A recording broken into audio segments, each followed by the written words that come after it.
total unos 120 fusilados en Montijo, unos 120, que era aproximadamente el 1% de la población. La orden que tenían los golpistas era que había que cargarse en cada pueblo más o menos el 1% de la población para que sirviese para atemorizar a los ciudadanos, para que nadie se moviese, sembrar el terror. Entonces, pues aquí fueron aproximadamente unos 120.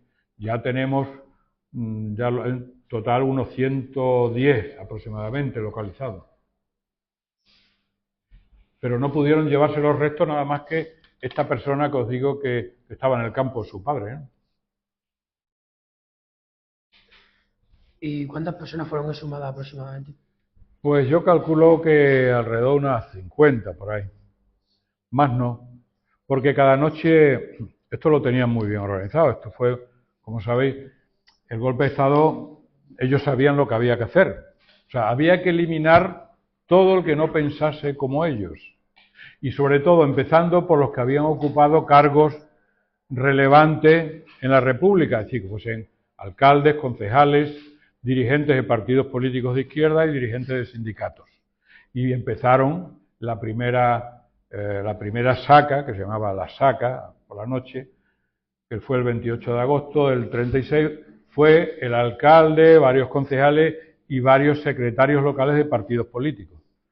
Entonces, empezaron por los más significados y luego ya iban bajando y luego ya, al final, bueno, gente que era por inquina personal, porque alguno te habría hecho algo hace ya 3 o 4 años o no te había hecho el favor que tú querías, entonces lo denunciaban como un peligroso.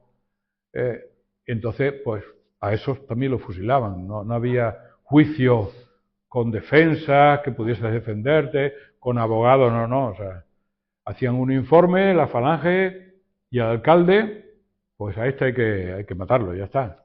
Y iban a su casa y a la mañana siguiente ya no existía. De una forma totalmente irregular. No sé si he respondido a tu pregunta. Sí. ¿Y ¿Sí? acudió muchísima gente del pueblo? ¿Cómo? Sí, se acudió mucha gente en el pueblo.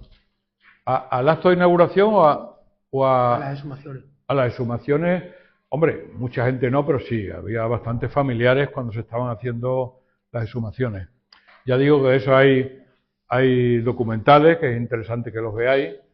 Incluso un acto que hicimos previo, antes de exhumar la fosa, hicimos un acto de homenaje allí y colocamos una placa en el cementerio, pero sobre todo cuando hubo mucha gente fue el día de la inauguración del monolito, ¿no? Que se llevó el sarcófago. Quisieron algunos de los familiares que se hiciese una misa antes, aunque esto, yo creo que casi ninguno de los que habían fusilado eran creyentes, pero bueno, algunos familiares quisieron que se hiciese una misa y entonces un sacerdote de aquí, don Pedro Grajera, allí en la ermita del cementerio se hizo la misa, de allí se llevó el ataúd al monolito donde se enterró y entonces había mucha gente que eran todos familiares, sobre todo familiares. Fueron mucha gente, sí. Y otra cosa que me gustaría saber qué significó para ustedes ese lugar. ¿Qué significa para nosotros ese lugar? Sí. Hombre, pues imagínate, para nosotros es un lugar muy importante. La prueba es que nosotros seguimos desde ese año yendo todos los 14 de abril, porque nos parecía la fecha más relevante, ya que todos ellos lucharon por la República Democrática, pues vamos, todos los 14 de abril vamos y hacemos un acto allí ante el monolito, todos los años. Entonces para nosotros es un sitio pues, muy importante. Ahora nos gustaría... Para otros es algo que no les gusta que exista. Esperemos que algún día no desaparezca, porque han empezado ya por ahí a hacer actos de vandalismo y esperemos que algún día en España esto no desaparezca, porque eso quiere decir que estaríamos ya muy cerca de que vuelva a repetirse la historia, que la historia se repite cíclicamente con otra forma, con otras formas, pero cíclicamente, cuando ya vuelven ideologías excluyentes violentas, vuelve a repetirse la historia. Ahora nos gustaría hacer unas preguntas. Estas estarán relacionadas con la eliminación de algunos lugares, placas y nombres de calles. Sí. ¿Cómo vivió usted el golpe de Estado del 23F? Pues también lo tenemos recogido en periódicos de aquel momento. Efectivamente, como os dije antes, era al mes y medio de haber hecho lo de la exhumación, o sea, lo de la inauguración del monolito. Esa noche, desde el momento esa tarde, nosotros, en este caso los que estábamos en el ayuntamiento por el Partido Comunista, por el PC, pues primero nos reunimos en la sede que teníamos y después vimos que aquello era muy peligroso quedarnos allí porque en aquel momento ya en toda España ya se estaban haciendo listas negras por los grupos de extrema derecha como Fuerza Nueva o los guerrilleros Cristo Rey, listas negras de los que había que empezar a acabar con ellos. Y lógicamente los primeros iban a ser el alcalde, los concejales, etcétera. Entonces, estuvimos allí un rato en la sede, pero como vimos que eso era muy peligroso, por supuesto en el ayuntamiento tampoco nos atrevíamos a estar, porque era lo mismo.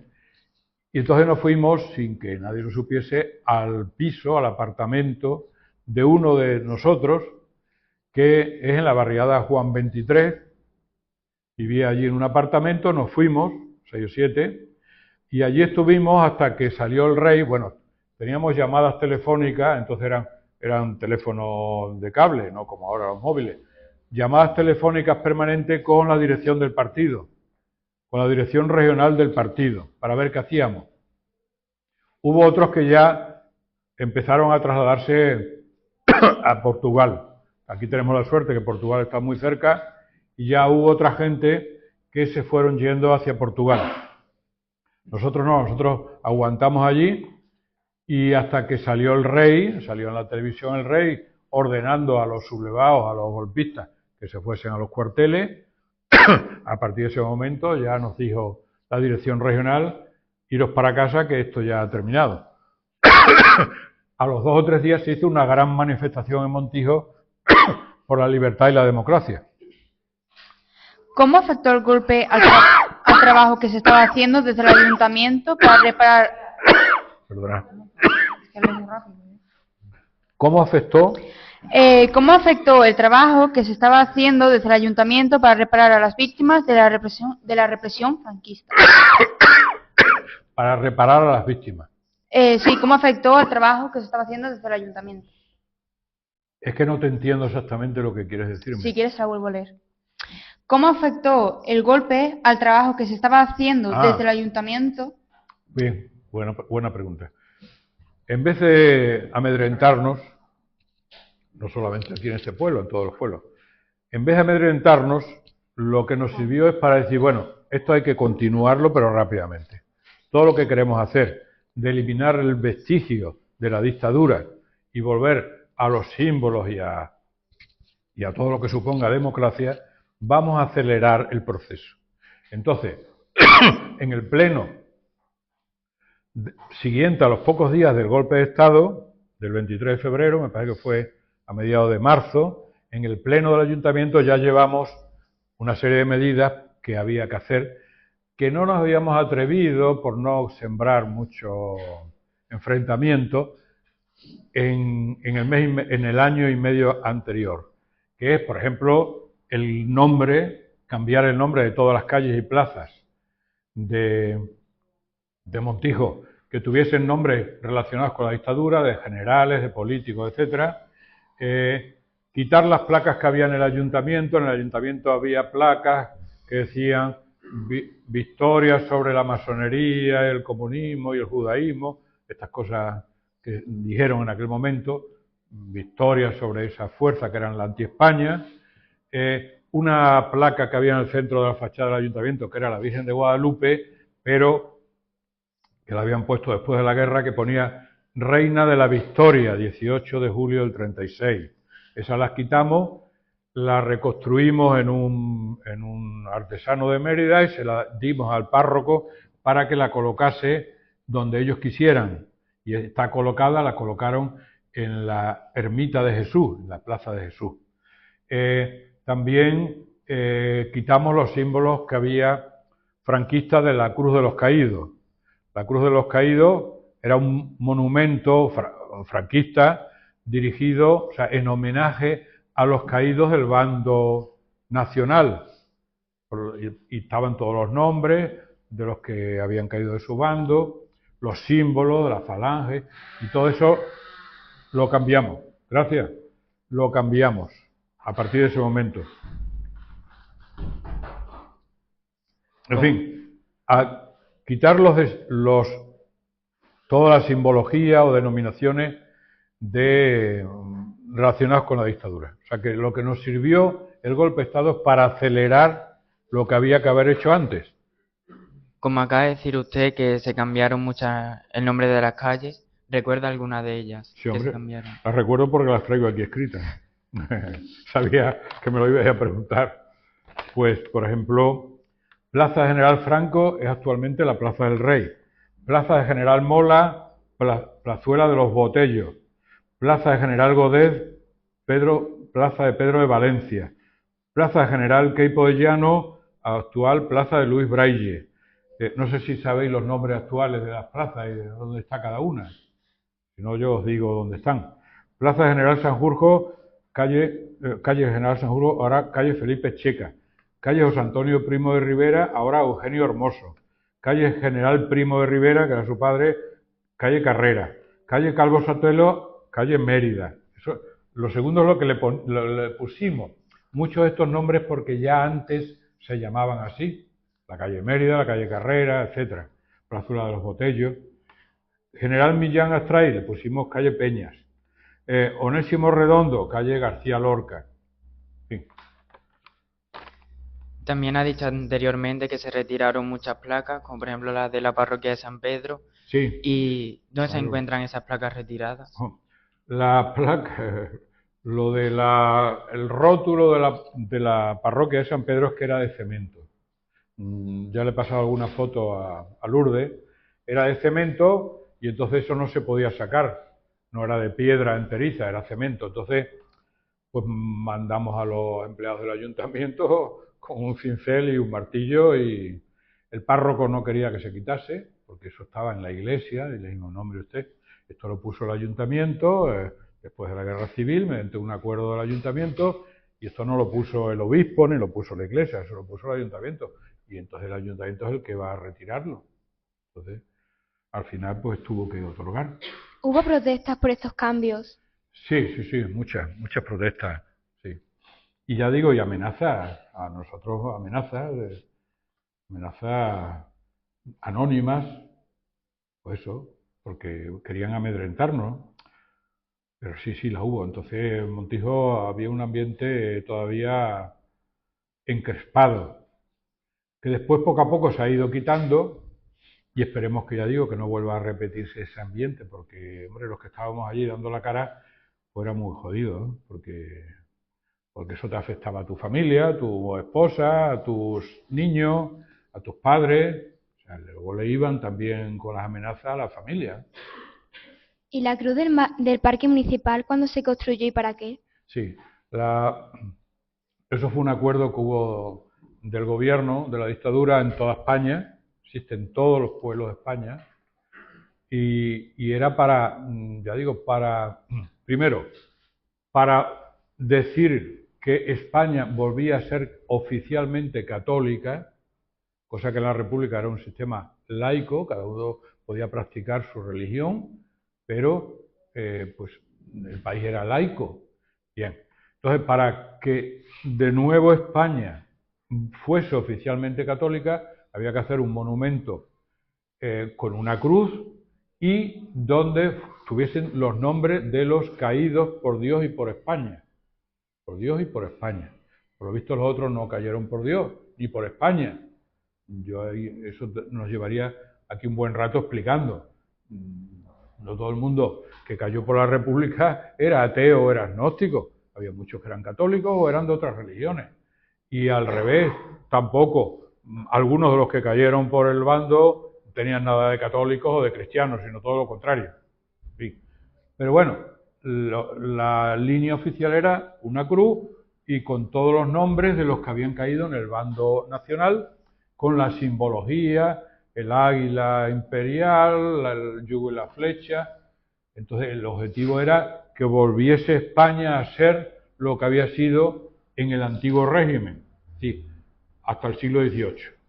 ¿Cuándo comenzaron las peticiones para su resignificación? Para su... Resignificación. ¿Te refieres de la Cruz de los Caídos o de qué? De la cruz del Parque Municipal. De la Cruz del Parque Municipal.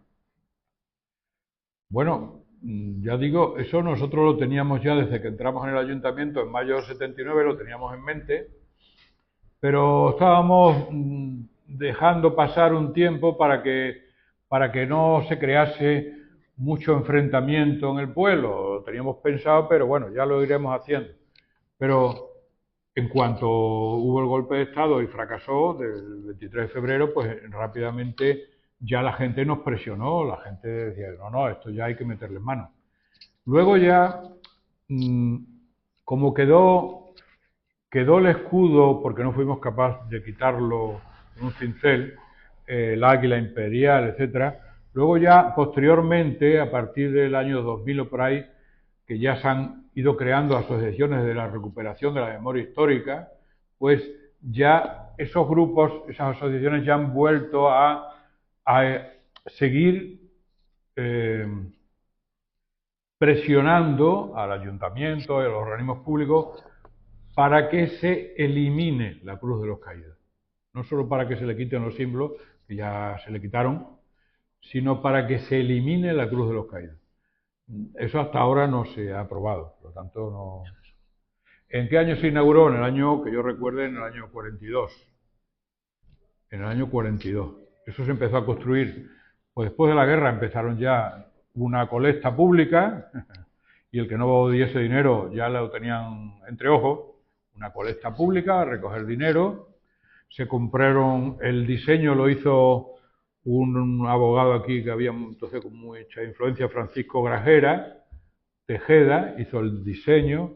Los mármoles se compraron en las canteras de Alconera, al lado de Zafra, mármol gris, que costó mucho dinero, esa cruz costó mucho dinero, y se inauguró en el año 42. Tenemos fotos de la cruz construyéndose y que no había porque donde se construyó la cruz no era un parque, eso era anteriormente el cementerio antiguo. Allí está el cementerio antiguo, allí escarbas 1,5 metros y empiezan a aparecer restos. O sea, donde está el parque, la zona central, eso era el antiguo cementerio. Entonces, por eso construyeron allí la cruz. Y allí no había parque ninguno. Luego ya empezaron a sembrar árboles a continuación.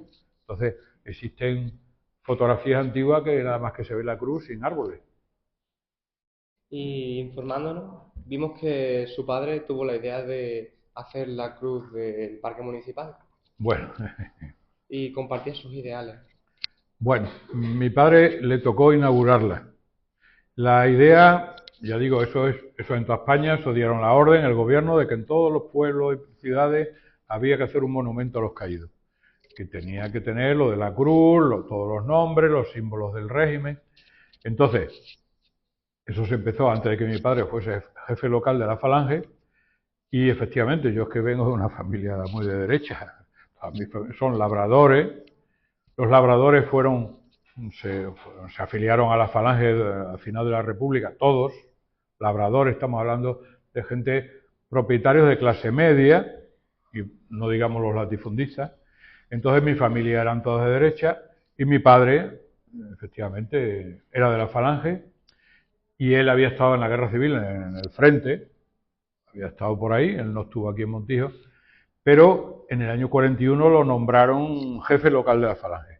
Entonces él tuvo que terminar de pagar, con las colectas estas que se hacían, de pagar el gasto de la cruz de los caídos, y el día de la inauguración, el día de los caídos, que se llamaba entonces, pues tuvo que ir allí a decir las palabras como jefe local de Falange.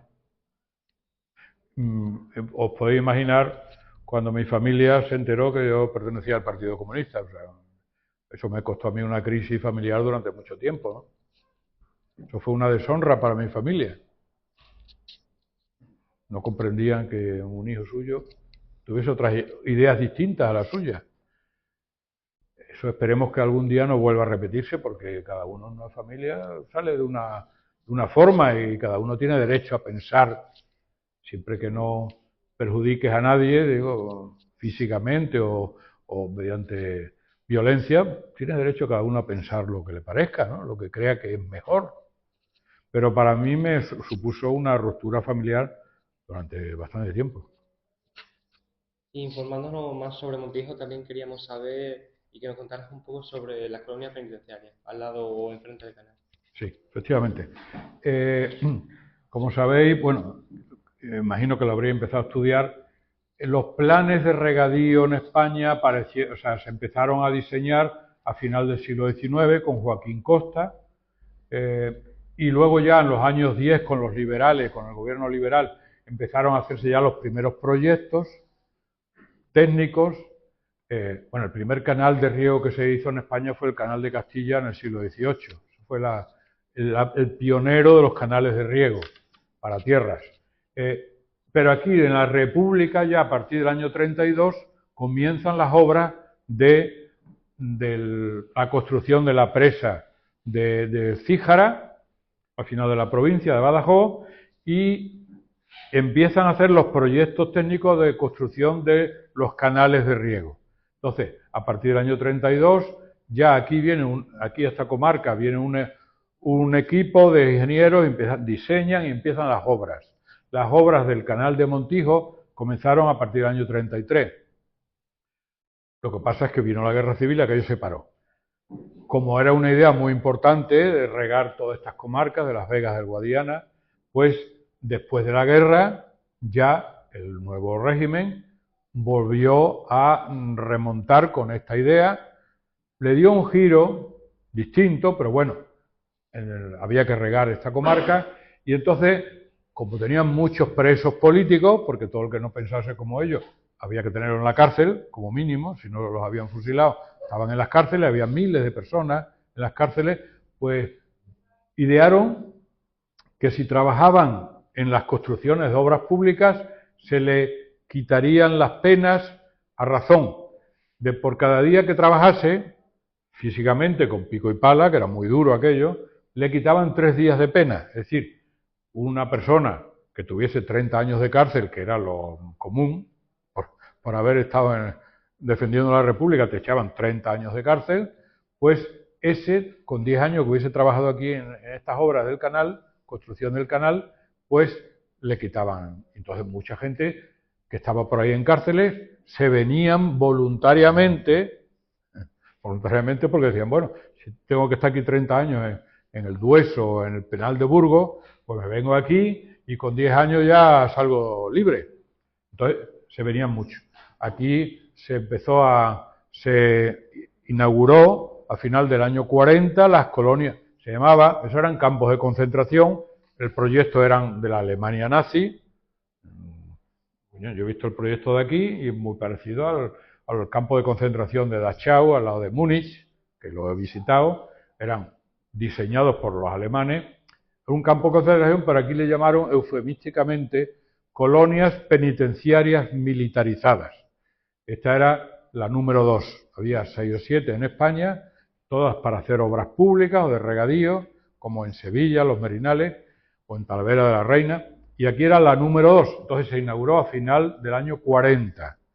Construyeron todas las instalaciones los mismos presos, quienes los vigilaban, había 3 fuerzas de orden para vigilar a esos presos. Había siempre entre 500 y 600 presos. Unos iban saliendo y otros entraban. Al final hubo en total unos 1.600 presos que pasaron por aquí.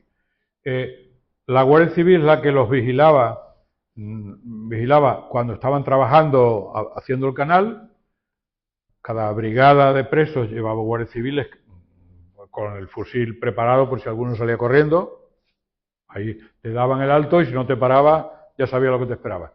Luego ya dentro de las colonias, del campamento de las colonias que estaban, tenían doble alambrada, había vigías, había casetas de los vigías, había una torre, un torreón. Eso eran cuerpos de las cárceles, eran funcionarios de prisiones. Y luego, quien dirigían el campamento eran militares del cuerpo de infantería. Aquí siempre hubo un coronel. Un coronel, Pérez Rando, por ejemplo, vivía allí, dentro de las colonias, tenía allí su casa. Luego había un cuartel de la Guardia Civil dentro, había otro cuartel de los funcionarios de prisiones y había vigilancia durante toda la noche. En fin.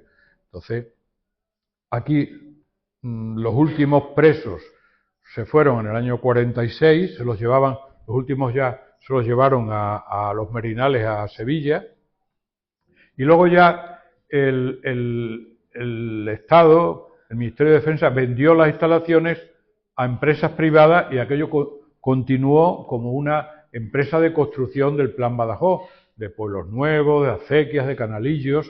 Pues esta era una de las empresas que se llamaba Colonias, se llamaron Colonias, una empresa privada. Y muchos de esos presos, o una buena parte, se quedaron a trabajar luego ya aquí en estas empresas como obreros libres, puesto que ya estaban muy entrenados en estos oficios, se quedaron cuando salieron ya con libertad, pues se quedaron a trabajar en estas empresas como obreros libres. ¿Murió alguien en la construcción del canal de Montijo? Sí, sí, sí. Aquí se construyó nada más que el canal de Montijo, luego ya el de Lobón ya se hizo ya posteriormente por empresas libres y también empezaron con lo de la presa de Montijo, la presa de regulación del agua al lado de Mérida. Entonces, sí murieron algunos presos construyendo porque tenían que hacer el hoyo enorme, la caja del canal, y hacían como un camino, una escalinata de tierra por la que tenían que ir subiendo las vagonetas llenas de piedra, de tierra, empujándolos. Entonces a algunos se les caían las vagonetas encima, imaginaron una rampa, se les caían encima las vagonetas, murieron. Algunos quedaban malheridos, tenían que llevárselos al Hospital Militar de Badajoz, que es donde los tenían allí vigilados, y otros pues tuvieron heridas más leves y consiguieron salvarse. Entonces murieron gente. Luego las comidas eran muy malas, muy flojas, para el esfuerzo físico que había que desarrollar, que era todo a base de, a lo mejor, cortar piedra, bueno, en las zonas donde había piedra, cortar las piedras con pico, luego echar con las palas a las vagonetas, las piedras, la tierra. Era un trabajo muy duro. Cuando llegaba un preso aquí a trabajar, tenía 20 días de prueba, a ver si aguantaba. Porque luego había presos que no habían trabajado nunca físicamente, porque eran aparejadores, porque eran topógrafos, porque eran oficinistas, y algunos vinieron y consiguieron quedarse, pero en las oficinas o de topógrafos, os puedo decir casos que yo conocí, de personas que se quedaron ya como técnicos, pero el que no aguantaba los 20 días, 9 o 10 horas, a pico y pala, ese volvía otra vez a la cárcel de donde provenía. Entonces era un trabajo muy duro que no todo el mundo lo aguantaba. Luego también está el tema de los que se escaparon. Eso también es un tema interesante, porque algunos se escaparon. ¿Puedes contarnos algo de los presos y de la familia de los presos y el poblado de Chozo? De la barriada de los Chozos de las Colonias. Sí. Eso es lo que me ha preguntado, ¿no? La barriada, sí, efectivamente.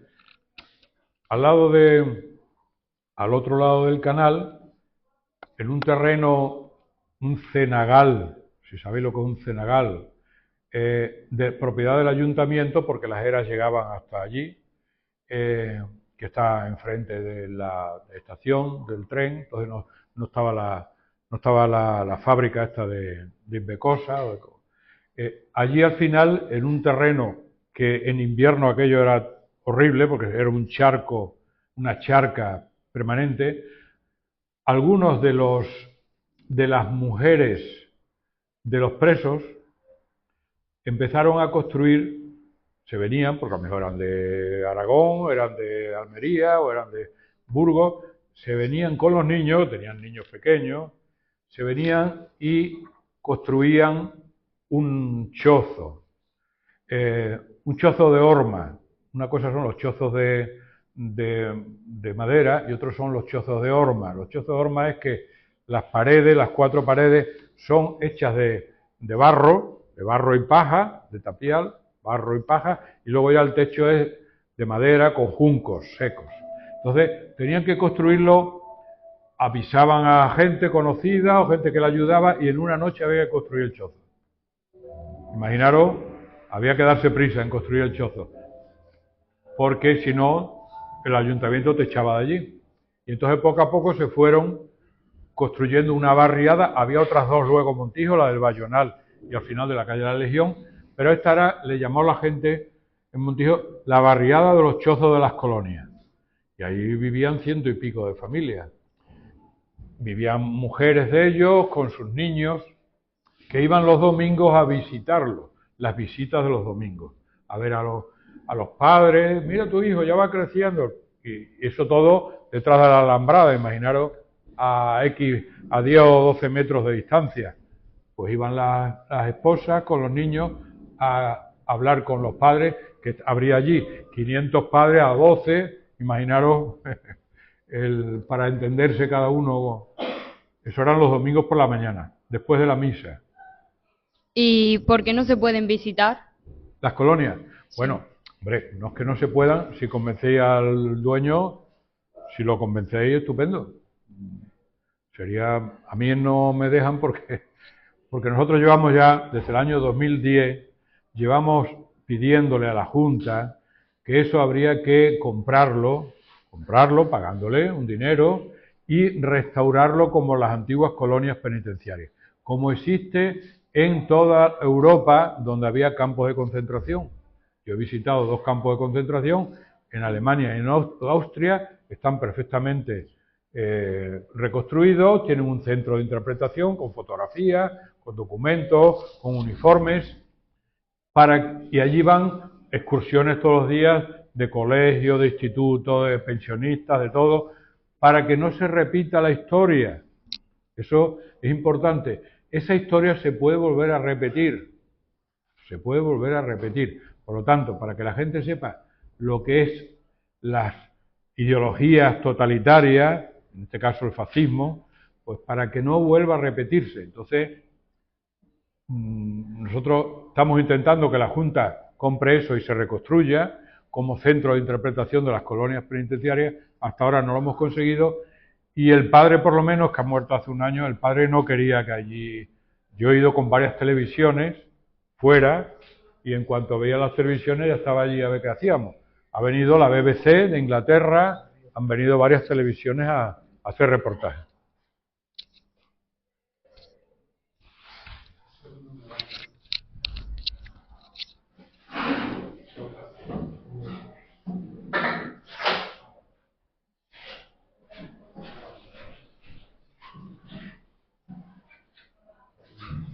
Ahora nos gustaría saber qué fueron los escuadrones negros. Pero es que no te he oído. Que nos gustaría saber qué fueron los escuadrones negros. ¿Qué? Los escuadrones negros, ¿de qué fueron? Es que no te oigo. Nos gustaría saber qué fueron los escuadrones negros. Ah, la escuadra negra, sí, la escuadra negra. Dentro de la organización de la Falange, en aquel momento, estamos hablando de a partir de julio del 36, pues todo el que estaba afiliado a las milicias de la Falange tenía que ir a fusilar. Entonces, la organización de las milicias, todos los que estaban afiliados, varones, en este caso varones a la Falange, tenían que ir algún día a fusilar, y te tocaba y tenías que ir. Entonces, los que iban a fusilar era un piquete a lo mejor de 20 personas, 20 o 20 y tantas personas, que dentro de la organización de la Falange se llaman escuadras. Entonces, los que iban por la noche, estamos hablando, tenían que presentarse a la 1 de la madrugada o a las 2 de la madrugada al ayuntamiento donde estaban los presos, y luego se los llevaban al cementerio en camiones. Tenían que fusilarlos con los faros de los camiones, porque no se veía. Tanto es así que algunos no los mataban de todo, los herían, porque a lo mejor te habían herido en un sitio que no te habían muerto y algunos se escapaban. Varios casos de fusilados se escaparon. Hubo casos incluso que lo fusilaron 2 veces, porque se enteraron y fueron a por él y lo volvieron a fusilar al día siguiente.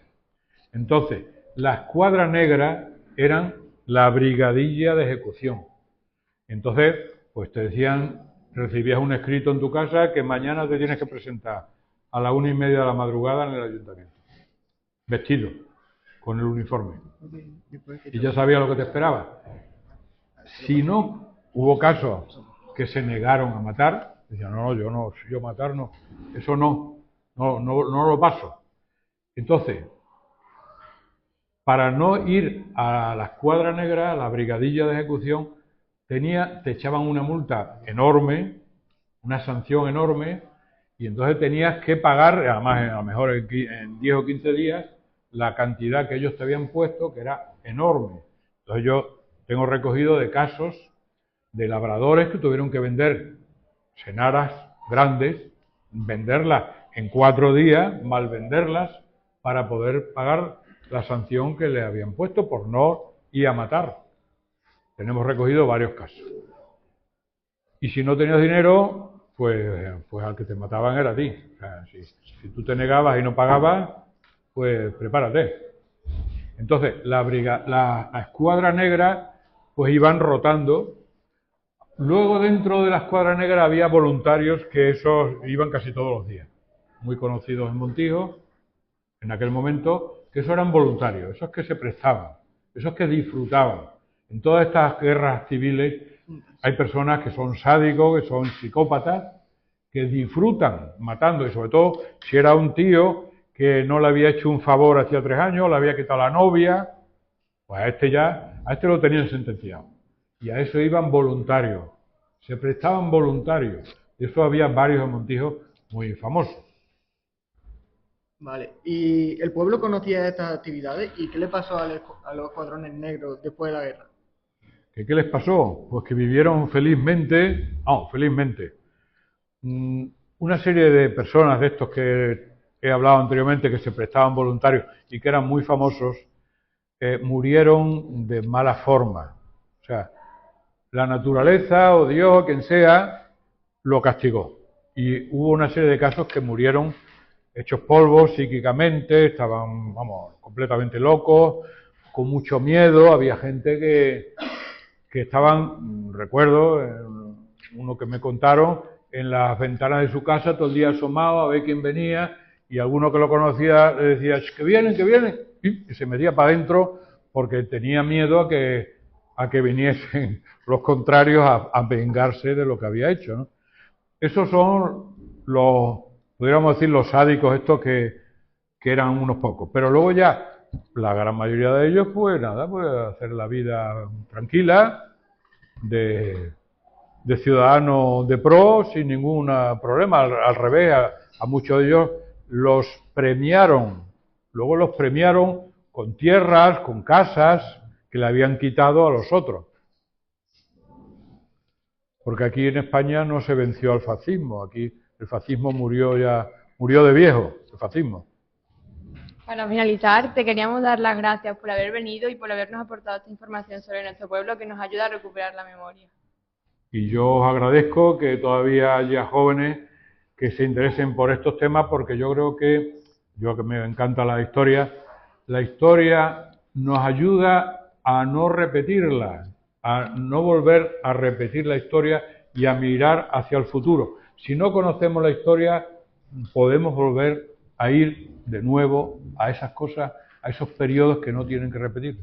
Por lo tanto, es muy importante que se conozca y saber por qué ocurre eso, para no volver a repetirla.